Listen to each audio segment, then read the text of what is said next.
Welcome to Top Advisor Marketing, where you will learn how to become a prolific online influencer, attract more ideal clients, and grow your practice. Brought to you by Top Advisor Podcasting, a done-for-you podcasting solution built just for trusted advisors. And now, your co-hosts of Top Advisor Marketing, Kirk Lowe and Matt Halloran. Welcome to today's Top Advisor Marketing Podcast. I'm Kirk Lowe. I'm going to be your host today, and today we're going to be talking to George Hartman, who is the co-founder and CEO of MarketLogix. And I've known George for years personally, but I've known George as a professional, as one of the thought leaders in the Canadian financial industry, and I suspect in the United States as well, and maybe even abroad, as one of the thought leaders for sure. And he's had a huge role in helping advisors understand how this business works, operations, succession planning. And today we're going to talk about the 5 questions that you want to ask yourself, or advisors should ask themselves about succession planning. And the questions are kind of weaved in here throughout our discussion, and I hope you enjoy it. It's going to be a great 20 or 25 minutes. George, thanks for being here. Kirk, my pleasure. So I thought we'd kick this thing off with maybe you giving a little bit of a background in a nutshell, if you will, about some of your experiences in financial industry and what you've been doing, and then we'll dive into succession planning. Sure. To shorten a very long story, I've been in the business over 40 years, started as an advisor, built several books of business throughout my career. I've been the CEO of a dealer firm. I've been teaching, training, coaching, consulting in the industry now for about 25 years. I'm delighted to say that most of my clients are already successful in their work. They come to us because they're looking for a different definition of success, or they're looking to change their world in some way without necessarily compromising or losing any leverage that they've created so far in their business. So we do coaching and consulting throughout the industry. And yes, we do work across North America. We have a number of clients in the U.S., but mostly in Canada.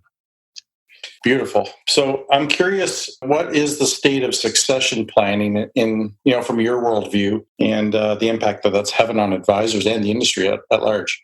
Yeah, that's a great question to start off with, because it has a significant impact. When we first started talking about succession planning, gosh, it must be 10 years ago now, it was one of those topics that people kind of nodded their heads and said, yeah, that's interesting.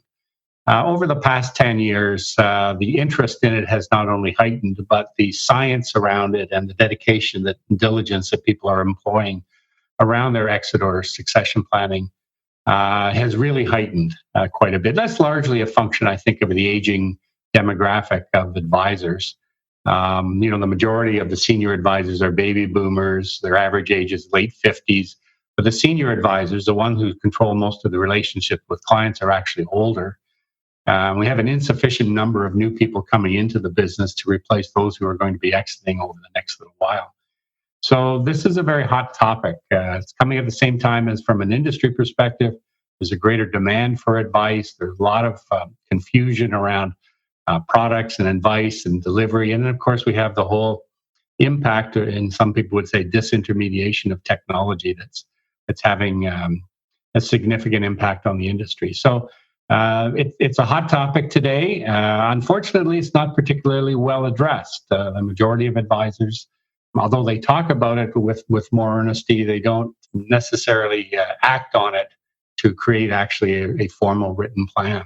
Go ahead.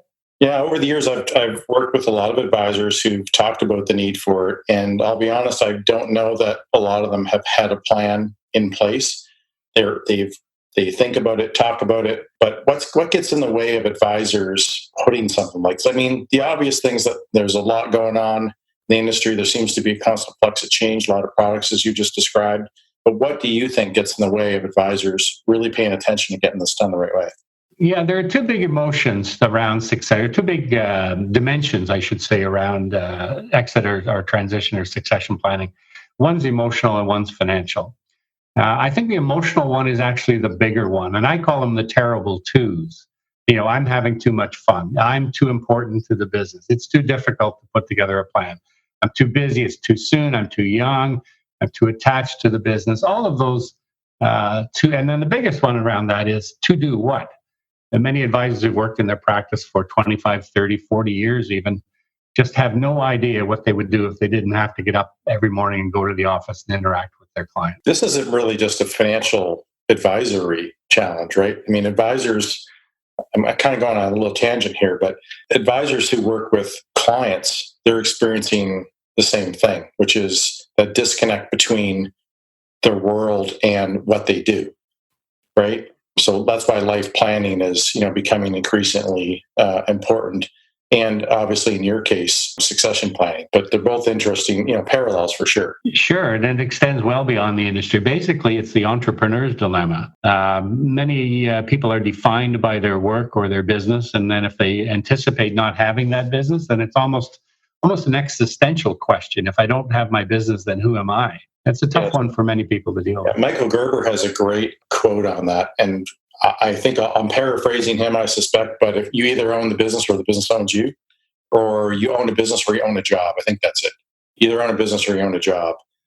Yeah, that's a good distinction. And we could take up an entire podcast talking about the difference between a job as an advisor and owning the business of financial advisory practice. That there is a distinction there. And unfortunately, there are many advisors who've built good jobs for themselves, but they haven't necessarily built something that's of substantial value that they can monetize at some point down the road.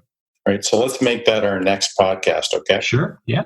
I know you'll run deep there. That'll be good for all of our listeners. We're talking about what gets in the way, and you talked about the emotional, and you talked about the two terrible twos. I think it cut you off there.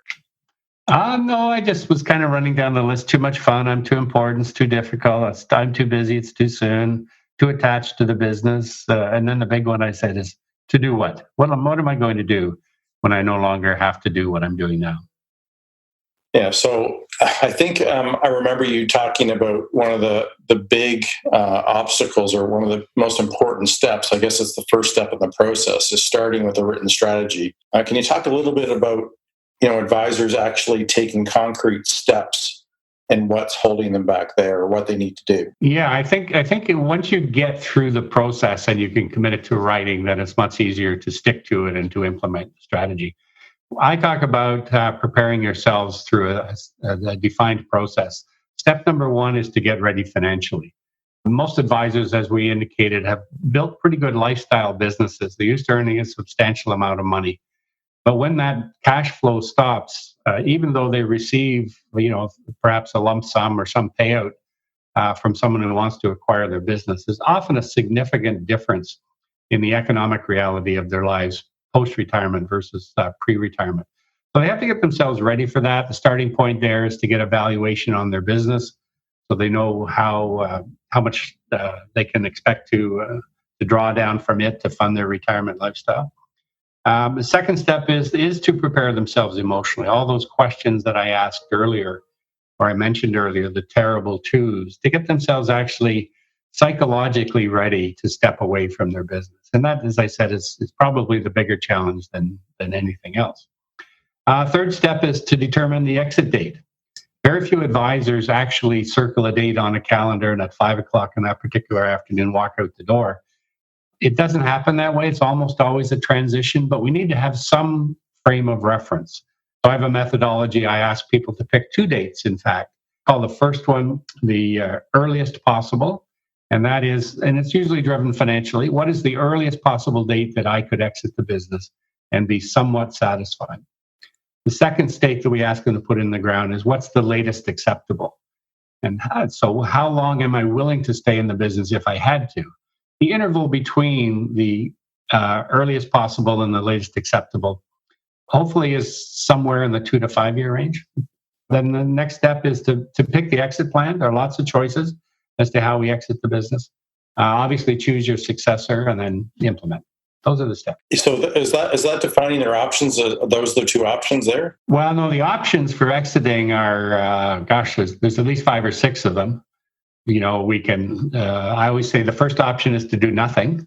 Many advisors, regrettably, as we've talked about, don't have a succession plan, so that must be their plan. I call that the kind of ride off into the sunset approach.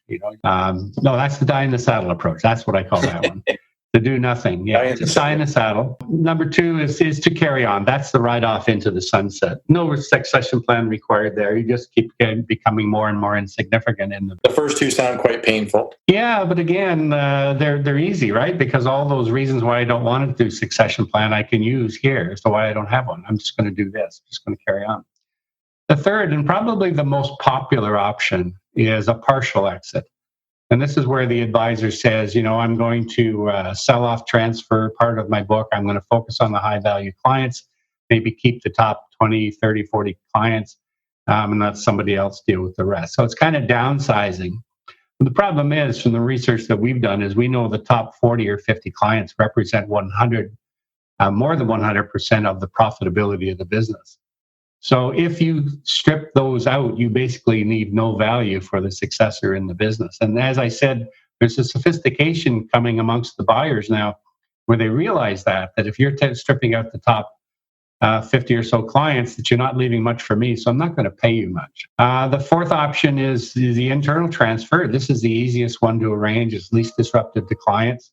And this is where you basically find someone internally within your firm, ideally within your office, but if not, then within your firm or certainly within your community that can easily take over the business. The challenge there is that it certainly limits the number of candidates. If you work in a small office, there may not be someone there you seem suitable. Even within your firm nearby, you might not find someone suitable. So you don't have a lot to choose from. If you want a lot to choose from, then you follow option number 5, which is basically to put your practice on the market and see who steps up with an expression of interest. That's most likely where you'll maximize value. Today, it's a seller's market, so there are lots of buyers out there, and competitive bids are not uncommon. But it's the most disruptive to clients, and quite frankly, from my perspective, takes the most effort and work. Yes, I know quite a few advisors who've built their businesses buying other advisors' practices. Sure, and I do as well, and sometimes it works out really well. In other cases, you go back 2 or 3 years later and you find out that everything that they acquired for one reason or another no longer exists, or the value doesn't exist anyway. And I'm guessing that because you've been through this and work with so many people, you can help them avoid a lot of the mistakes that you've seen. Well, I'd like to think so. That's kind of why we get involved, I guess. Again, it's like, it shouldn't be hard, Kirk, because the work that we're talking about that advisors need to do on their own behalf is exactly the same work that they do for their client. Right. It's anticipating the future needs or desires. It's taking a reality check on where we are today, finding a way to close the gap between the current reality and the desired state, and then implementing a plan. So it shouldn't be.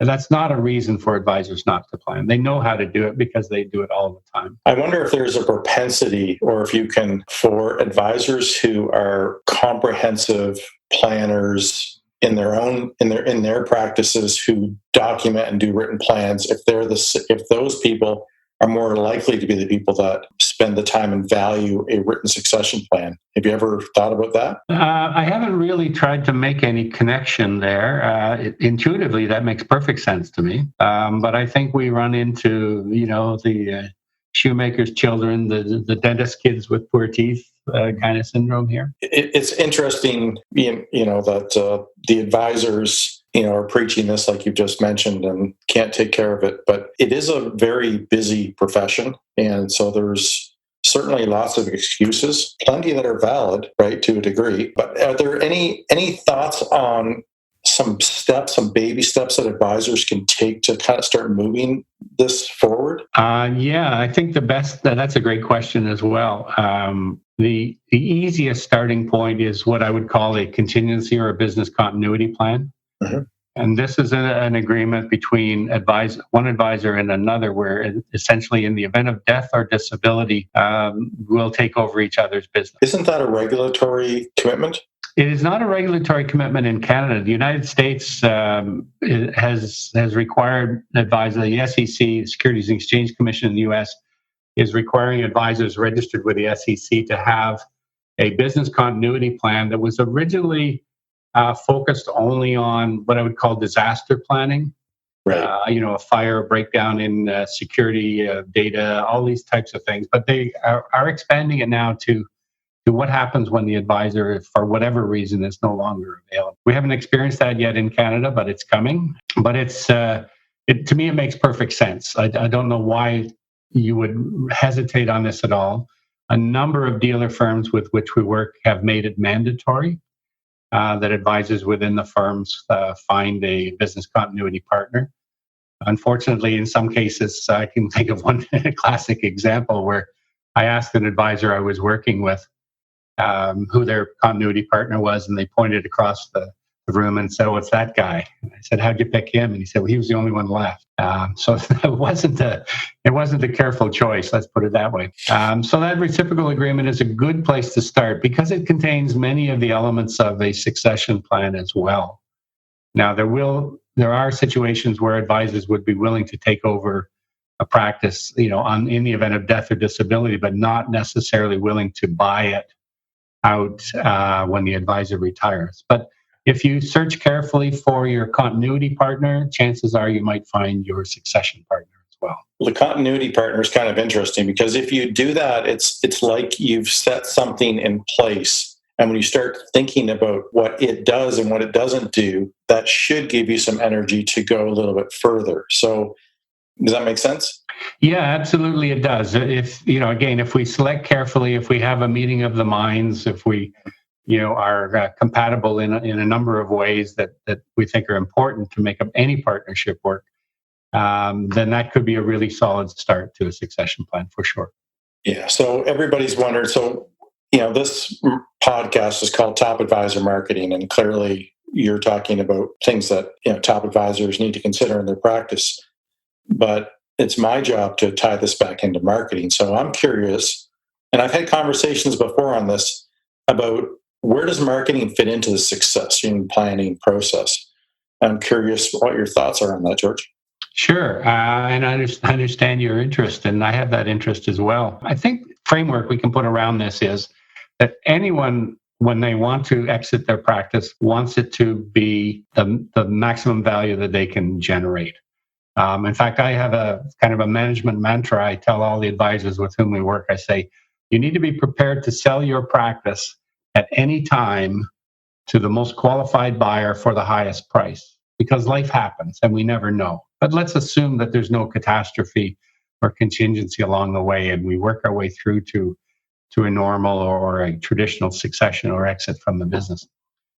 When we first started doing this type of work 10 years ago or however long ago we started focusing on succession planning, the most common time frame that people would reference in terms of getting ready was 1 to 2 years.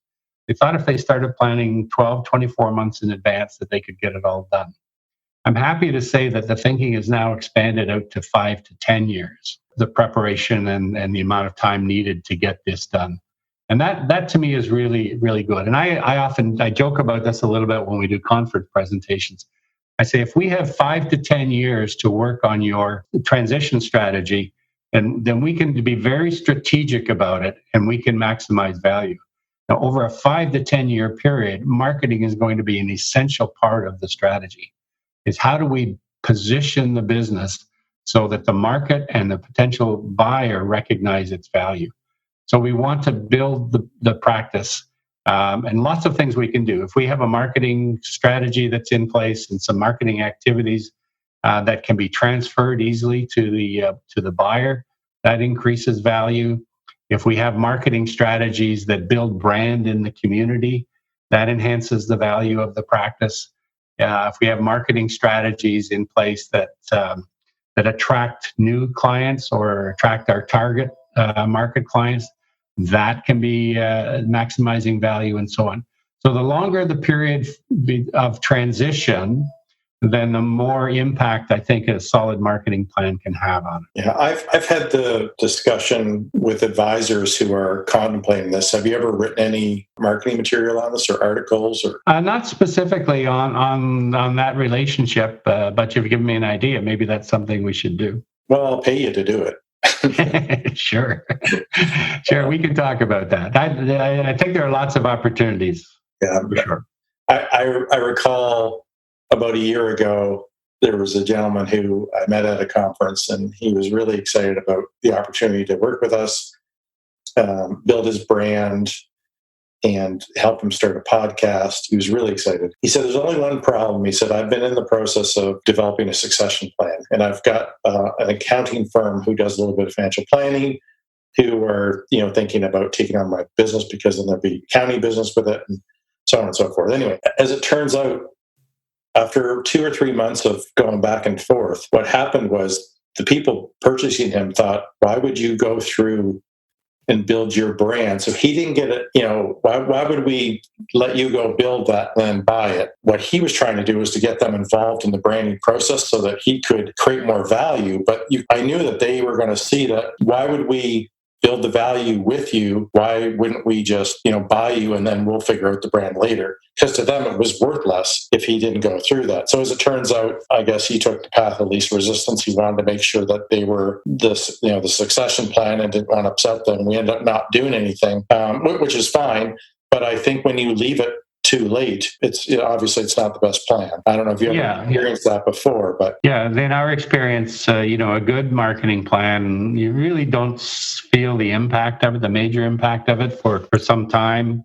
I often say 18 to 24 months before we can really feel we're on solid footing with a good marketing plan. Mm-hmm. There's another aspect of this where I think marketing can play a big role, and that is that most practices are built around the goodwill of the founding advisor. And there's a significant risk that when that advisor walks out the door, that a number of clients will follow them. People will use a change in advisor as a reason to transfer to another advisor, perhaps one who's been chirping at them over the backyard fence, or they've met somewhere, or their cousin's gone into the business, or whatever it might be. So people have been loyal up to a point, but when the founding advisor leaves, then they feel that somehow that gives them permission to change. So where marketing can play a very significant role is helping build the goodwill among the others in the practice. In other words, make the practice more important than the person. And then a successor can come in and take over the business without risking the impact of the primary advisor walking in. One thing I'm seeing right now is that we've got a number of companies that are either an ensemble model or a multi-advisor model, which can be an ensemble. And what the lead advisor or the original advisor is doing, so the owner or founder of the company is doing, is they're trying to include other key advisors in the thought leadership and building the brand. And the idea there is that they become so ingrained. What it does is a bit of a safety net for them so that they feel like they're a part of it and they're less likely to leave before the succession triggers, if that makes sense. Yeah. And we're seeing more of that. Yeah, it's quite interesting. Yeah. And I think with all the other marketing activities or marketing tools that we can employ, digital marketing and social media marketing and so on, I think it's an easier thing to do. But let's use your podcast as an example. If I'm an advisor and I've been doing great podcasts for a number of years, and I can start through the transition period to introduce my successor into the podcast, and then when I fade away, it's just a logical continuation of a good marketing strategy. Yeah, we beat the podcast drum here ad nauseum, but the neat thing about the podcast is the intimacy of it. So it's actually more relationship oriented than most other types of marketing. So that does lend really well to that tactic, if you will. I hadn't planned to talk about that today, but certainly does. And thanks for following through with all those thoughts. So marketing can play a big role, as George has talked about. Any other thoughts on succession planning tips, or where it's at, or any parting thoughts? It's such a broad topic. Each situation is different. The motivations that drive people to exit the business or not exit the business, I think, are very strong, and they're personalized. So this is somewhat self-serving, but I think having an unbiased third party help you through the process is worthwhile. In the same way that it's worthwhile for consumers to have an unbiased third party in the form of an advisor to make sure that they've asked all of the right questions. The big thing to me is if we give it enough time, I always say, give us 5 to 10 years. It's a strategy of inspiration. 2 to 5 years is a strategy of perspiration, because there's a lot of work to get done. in that short period of time. 1 to 2 years, I call that a strategy of desperation. And if you're trying to do it in less than 12 months, I call that a strategy of hallucination. It just ain't going to happen. Clearly, you like having fun in how you. Yeah, we try to make it fun. And I can imagine you've done a lot of speaking over the years, George. We usually speak at about a dozen conferences a year. We used to do a lot more, but I'm getting old and long in the tooth, and my gray hair is disappearing. So I'm happy to when we get the opportunity to speak at conferences. You always sound. I'll be honest. You always sound full of life and young when I speak with you. So I always enjoy that about you, bringing energy, interesting, engaging conversation. And I know that you're doing some great work for advisors. Are you working pretty much just in Canada, or are you helping our friends in the United States as well? No, our business model, just very briefly, we work with a small number of clients in an intensive relationship at a time. And so we have about a third of our business in the US, 2/3 in Canada. We have a couple of books out on the subject of transition or succession planning. So those are references as well that people could access. So what is it about Toronto and coaching financial advisors, particularly in the United States? Because this what is it about Toronto? Yeah, Toronto seems to be a hotbed for some pretty brilliant, financial consultants and coaches in this industry. Yeah, you being one of them. Thank you for including me in the group. Often as Canadians, our typical persona is apologetic and underassuming. I have to say, having been in this business for over 40 years and explored it extensively around the world, there was a time I spent a lot of time traveling and giving presentations in lots of exotic places, which is very nice. But one thing I have learned is that we're pretty darn clever here. We've got a lot of stuff figured out. We've got a great foundation to our industry, a lot of good people in it, and a lot of thoughtful people. We're not inhibited as much as other places by regulation, although we sometimes feel we are, but nor are we operating under the kind of Wild West model that some other countries are. So I think in that culture and that environment, that some people who are pretty serious about what they do, thoughtful about what might work and what won't work. And there's a fair bit of collaboration. I'm always talking to people who are doing essentially the same thing that I'm doing, and there's no reluctance on anyone's part to share their thoughts or ideas. That's wonderful. I really appreciate you spending some time with us today. We're definitely going to hook up and do another topic here in the near future. And thanks for listening, everybody. That was George Hartman of MarketLogics talking about succession planning for advisors.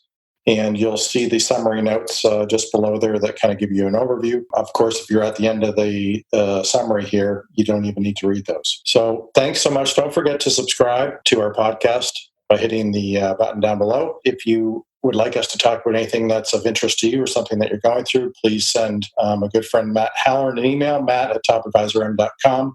This is Kirk Lowe signing off from our Top Advisor Marketing Podcast today. Have a great day. Are you ready to change the way you communicate with your clients? Are you tired of being the best kept secret in your area? Learn how to become a prolific online influencer, attract more ideal clients, and grow your business. Contact us today and see what the power of podcasting can do for your business.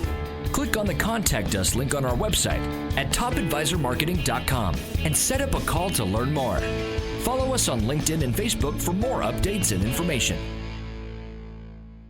This was brought to you by Iris.xyz, a platform helping financial professionals become better in business and life through new media and new voices. Visit them and learn more at iris.xyz.